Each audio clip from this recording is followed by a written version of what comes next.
John Yoo, who was the former Department of Justice Office of Legal Counsel deputy who wrote many memos arguing George W. Bush's use of torture, he was on Fox News with host Brian Kilmeade on Monday, and he had some interesting things to say about the use of torture and President Obama. We'll start first with his stuff on the war on terror. Isn't the legacy of your leadership and that of President Bush in part responsible for the reality today? Your response to David Gregory's question would assumes that the last your 8 years were responsible for this. It's a terrible mistake. It's like saying firefighters are responsible for fire, or during the Cold War, it was our fault and not the Soviets' fault. If you go back and look at 9/11, the worst thing that could have happened for us and the best thing for Islamic extremism was that the Islamists controlled a whole country, Afghanistan, where they could follow their policies and support terrorism with impunity. In the Bush administration, we put an end to that. We overthrew the Taliban regime, and then we started on a campaign to destroy the al-Qaeda terrorist network.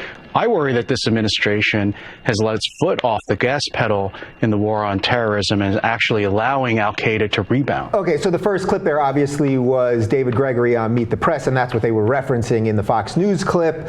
Anna, take it away. Yeah, I mean, does he not understand that the Obama administration has done nothing but extend the same foreign policy disasters that the Bush administration had started? I mean, if you've been like sleeping under a rock, you wouldn't know that, I guess. But the reality is Obama has done almost I mean, the torture tactics have stopped as far as I'm concerned, but everything else, I mean, how long are we going to remain in Afghanistan? I mean, it's ridiculous. Guantanamo is still open. Exactly. That was a campaign Another promise example. in both 2008 and 2012. I mean, we have kill lists. We have the NSA violating our privacy. We're doing all of this in the name of national security and clamping down on terror. I mean, what more do you want? So Barack Obama, again, we vote for a liberal Democrat and we get more Republican policies. When do we get to have a liberal policies implemented? So Barack Obama, again, they're gonna say you're weak, you're unmanly, that you're a wimp, that you're not doing a progressive foreign, no matter what you do. So why not just do a good foreign policy? Why not end Guantanamo? Why not end the war in Afghanistan?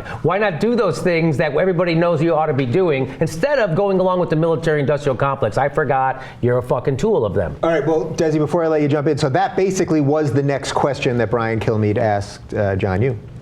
Is there a manhood problem, as David Brooks brought up, in the middle, as this president is perceived in the Middle East?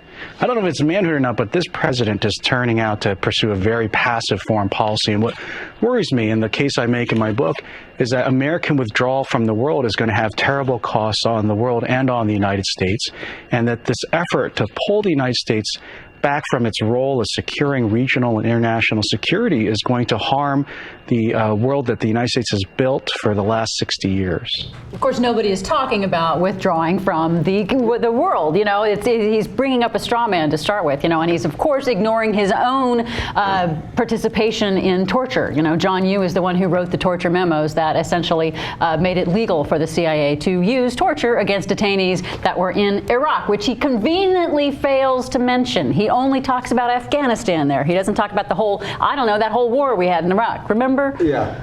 Is part of this, do you think, is mainstream media's fault? Because he can blame the Obama administration as if they're being soft because the mainstream media doesn't focus on all the things that you were just talking about. Yeah. They don't focus on Guantanamo still being open. They don't focus on the drone strikes. So because people don't know that are watching mainstream media, you can always throw it out there that Obama is somehow a pussy. So at the end of each year, Media Matters does a great job of collecting the total amount of time each network has spent on foreign policy, and it's just the tiniest amount. So the majority of Americans, unfortunately, are not informed on what's happening in terms of foreign policy because there isn't enough attention on it. So, you know, Bush starts a preemptive war, false information about weapons of mass destruction. You're going to sit there and you're going to defend his foreign policy when also, let's also note that who caught Osama bin Laden? Like, was it Bush? Because his policy definitely didn't lead to him finding Osama bin Laden. Like, it's absolutely ridiculous to say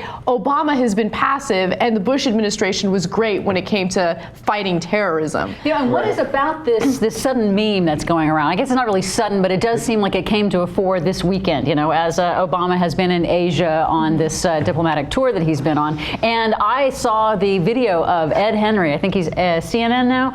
Ed Henry, basically. No, he's Fox now. He's Fox now? Yeah. Oh, well, then that explains it. Yeah, because that's what their meme is going to be now. He actually asked Obama something to that effect of, hey, do you think that you're being perceived as weak now? And what do you think about that? And Obama, I think, had a very good and measured answer, considering it was fairly, I think, annoying to be asked that. Here you are in a foreign country, you're on a major diplomatic event, and one of the American press says, hey, do you think you're being too weak?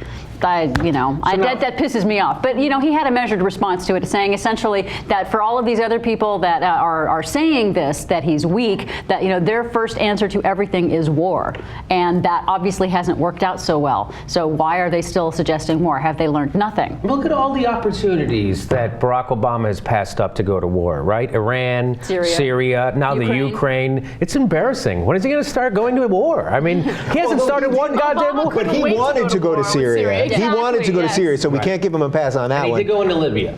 So he made up. We did an Xbox Connect military action in Syria. I think that's what they in Libya. I think that's what they call it. But he did want to go to war in Syria. So. But Libya is now. It's all great now, right? It's all democracy and everybody loves everybody. And it's not being run by the petrochemicals.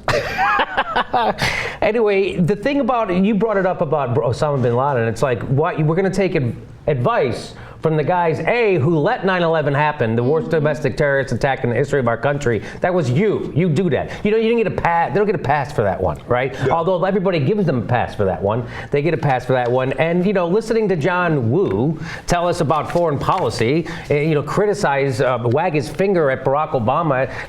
What's next? Chris Christie's going to give us, going to criticize us for our workout schedule. It's that's exactly. You had to get that Chris Christie thing in there. But David Gregory treats him like he's not a complete war criminal who, yes, exactly. Like, he gives him respect. David Gregory's not going to have a job much longer. Hey, thanks for coming out, war criminal. We always say thanks for coming out when I have war criminals come out. Thank you very much. I appreciate you breaking the International Convention on Torture and trying to convince our country to go along with it. You're a piece of shit, but thanks for coming out, David Gregory. I'll see you at the party.